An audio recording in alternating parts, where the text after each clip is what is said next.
আপনাদের বাচ্চার কি হয়েছে? কিডনিতে সমস্যা। এর বয়স কত? বয়স 3 বছর এখন। 3 বছর বাচ্চা? ও যে পেট ফুলি হয়েছে, হ্যাঁ স্যার দেখি একটু উঠান চাই। আরে ডাক্তার দেখান নাই? ডাক্তার দেখাইছে। ডাক্তার কি বলছে? ডাক্তার বলতে তার মানে চিকিৎসা লং টাইম চিকিৎসা, মানে তার চিকিৎসা দূরে রাখতে হবে। 18 বছর পর্যন্ত চিকিৎসা চালায় না। তারপর 18 বছর চিকিৎসা চালাইতে হবে? প্রতি মাসে অ্যাটাক করে। তার উপরে মাসের মধ্যে 2বার অ্যাটাক করে। চিকিৎসা করে আনার পর সর্বোচ্চ 15 দিন ভালো থাকে, তারপর আবার আগের মতো হয়ে যায়।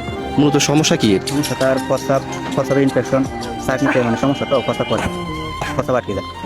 ও রোগ ধরা খাইছে? কি রোগ? রোগ ধরা গেছে, কিন্তু চাকরিতে সমস্যা। আহারে এত ছোট বাচ্চা, নাম কি তার? রোহান। আপনি কি করেন? আমি আগে চাকরি করতাম, বাচ্চা অসুস্থ হওয়ার পর থেকে চাকরি ছেড়ে দিয়েছি। প্রতি মাসে মাসে দৌড়াদৌড়ি করতে হতো ঢাকা, এই জন্য আমি চাকরি ছেড়ে দিয়েছিলাম। কি চাকরি করতেন? গার্মেন্টসে চাকরি করতাম। তো আপনারা দুজনকে হাজবেন্ড ওয়াইফ? তো এখন চিকিৎসা করেন না? যে এখন বর্তমান আমরা মানে আমাদের টাকা পয়সা কিছু নাই, যা ছিল সব শেষ আমাদের।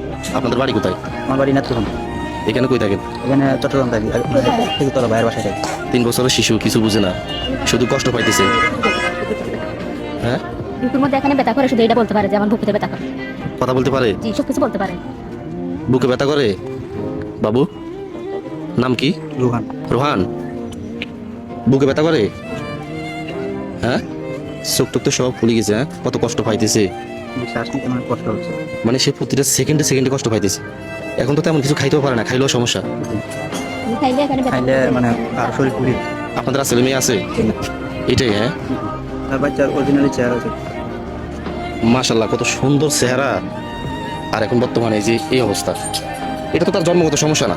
জন্মগত সমস্যা। মানে 1 বছর পরে এই রোগ হয়ে গেছে। দোয়া রইল আল্লাহ যেন সুস্থ করে দেয়, কারণ এ তো আর কোনো অপরাধ করে নাই। কেন আল্লাহ এর উপরে তো পরীক্ষা নিতেছে? আমার সামর্থ্য অনুযায়ী আমি আপনাকে এটা দিছি। আর আপনার বিকাশ নগদ নাম্বার আছে? জি। আমি সরাসরি এই ভিডিওর কমেন্ট বক্সে রোগীর বিকাশ নগদ নাম্বার দিয়ে দিব।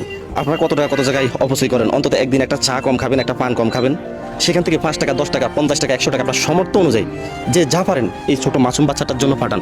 হয়তো আপনাদের এই ছোট ছোট ছোট সহযোগিতায় এই বাচ্চাটা বেঁচে যাইতে পারে। সবাই ভালো থাকবেন। আসসালামু আলাইকুম।